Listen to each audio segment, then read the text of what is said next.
ಒಂದು ಹಳ್ಳಿ. ಅಲ್ಲಿ ರೈತನೊಬ್ಬನ ಹೊಲ ಇತ್ತು. ಅಲ್ಲಿ ಒಂದು ಬೇವಿನ ಮರ ಇತ್ತು. ಹೇಗೋ ಏನೋ ಅದರ ಕೆಳಗೆ ಒಂದು ಗುಂಡನೆಯ ಕಲ್ಲು ಬಂದು ನಿಂತುಕೊಂಡಿತ್ತು.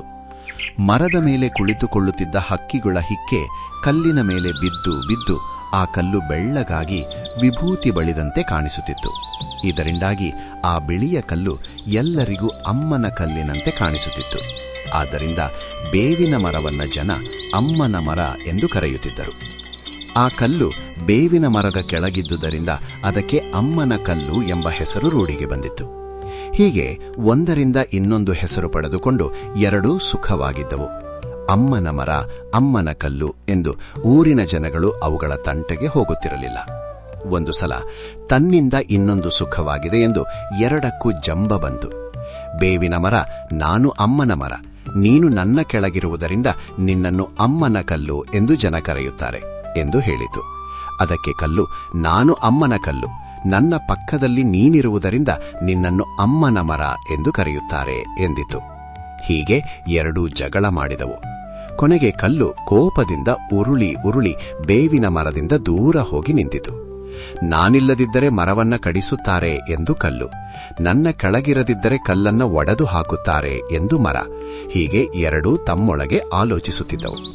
ಒಂದು ದಿನ ಹೊಲವನ್ನ ಉಳಲಿಕ್ಕೆ ಆ ಹಳ್ಳಿಯ ರೈತ ತನ್ನ ಮಕ್ಕಳ ಜೊತೆ ಬಂದನು.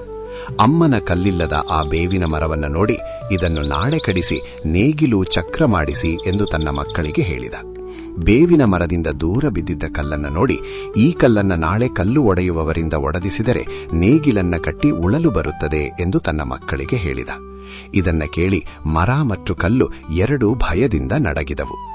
ನಾವಿಬ್ಬರೂ ಒಬ್ಬರಿಂದ ಒಬ್ಬರು ದೂರವಾಗಿದ್ದರೆ ಜನರು ನಮ್ಮಿಬ್ಬರನ್ನು ನಾಶ ಮಾಡುತ್ತಾರೆ, ಆದ್ದರಿಂದ ನಾವಿಬ್ಬರೂ ಉಳಿಯುವುದಿಲ್ಲ ಎಂಬ ತಿಳಿವಳಿಕೆ ಮರ ಮತ್ತು ಕಲ್ಲಿಗೆ ಬಂದಿತು. ರೈತ ಮತ್ತು ರೈತನ ಮಕ್ಕಳು ಅತ್ತ ಹೋಗುವುದನ್ನೇ ಕಾದಿದ್ದು ಕಲ್ಲು ಬರಲಾ ಎಂದು ಬೇವಿನ ಮರವನ್ನ ಕೇಳಿತು. ಮರ ಬೇಗ ಬಾ ಎಂದು ಕಲ್ಲಿಗೆ ಹೇಳಿತು. ತಾನು ಇನ್ನೊಂದರಿಂದ ಸುಖವಾಗಿರುವುದು ಎಂದು ಈಗ ಎರಡಕ್ಕೂ ತಿಳಿಯಿತು. ಬೇವಿನ ಮರ ಮತ್ತು ಕಲ್ಲು ಮತ್ತೆ ಸ್ನೇಹಿತರಾದವು. ಮಾರನೆಯ ದಿನ ಮರ ಕಡಿಯುವವರು ಬಂದು ನೋಡಿದರು. ಕಲ್ಲು ಮರದ ಕೆಳಗೆ ಮೊದಲಿನಂತೆ ನಿಂತಿತ್ತು. ಅವರಿಗೆ ಮರ ಮತ್ತು ಕಲ್ಲಿನ ಬಗೆಗೆ ಭಯಭಕ್ತಿ ಉಂಟಾಯಿತು. ಇದು ಅಮ್ಮನ ಮರ, ಕಡಿಯುವುದು ಬೇಡ ಎಂದು ಹೊರಟು ಹೋದರು. ಕಲ್ಲು ಒಡೆಯುವವರು ಬಂದು ಇದು ಅಮ್ಮನ ಕಲ್ಲು, ಕಡಿಯುವುದು ಬೇಡ ಎಂದು ಅವರೂ ಹೊರಟು ಹೋದರು. ಬೇವಿನ ಮರ ಮತ್ತು ಕಲ್ಲು ಕಂಟಕದಿಂದ ಪಾರಾದವು.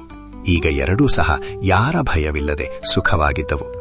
ಹೀಗೆ ಎಲ್ಲರೂ ಒಟ್ಟಾಗಿ ಬಾಳಿದರೆ ಎಲ್ಲರೂ ಸುಖವಾಗಿ ಇರಬಹುದು.